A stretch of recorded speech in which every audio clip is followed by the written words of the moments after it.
Just want to have a supplement from last night's class on a couple things. First of all, I had a slide up that read something like this: repatriation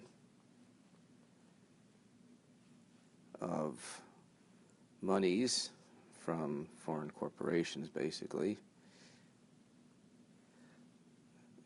What we're speaking about here is a situation where you have a C corporation in the United States, and that C corporation here, so we'll call it U.S.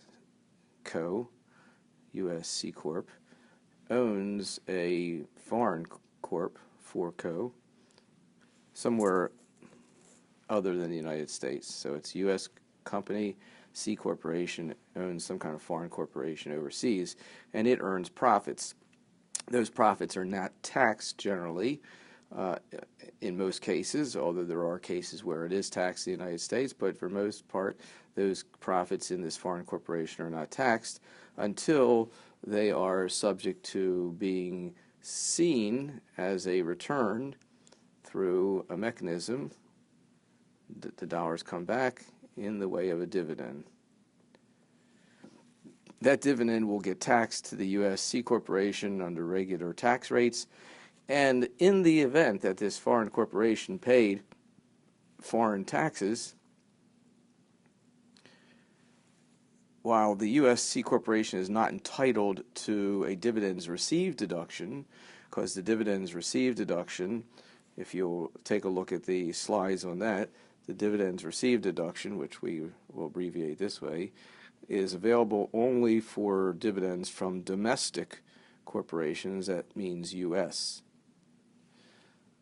So here you got dividend coming from a foreign corporation, and there's no ability to use a dividends received deduction, so you're going to pay tax on the whole amount. But the dividend from this 4Co may have had tax paid in the foreign country, and to that extent, the U.S. C Corp is entitled to a foreign tax credit, which replaces the dividends received deduction in a way. The foreign tax credit gives a similar result where you're not winding up having double tax. And you may recall from your principles of taxation, the foreign tax credit, it basically says the following: if you have to pay tax in the U.S. on foreign income, and that's because the U.S. taxes worldwide income, so if you're a U.S. co or a citizen, you pay tax on income from the whole world, so that's worldwide income.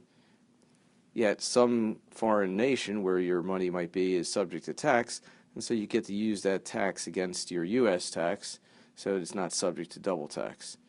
That sounds like a lot of double talk if you ask me, but it basically works out that you'll only pay tax on this income once. Well, you might pay it to two different countries, but it will only be paid one time. Meaning, if country A has you pay a 10% tax, and the U.S. taxes you 30%, in essence, the foreign tax credit means that you take this off of here, and you'll only pay the U.S. 20%. That's a real simplification of foreign tax credit, but overall, the foreign tax credit causes the U.S. system not to double tax income that's been taxed somewhere else as well. And that's what the repatriation of dividend slide was all about. It's a complicated amount of material, just been summarized in 4 minutes. If you have any questions, feel free to send those to me in an email.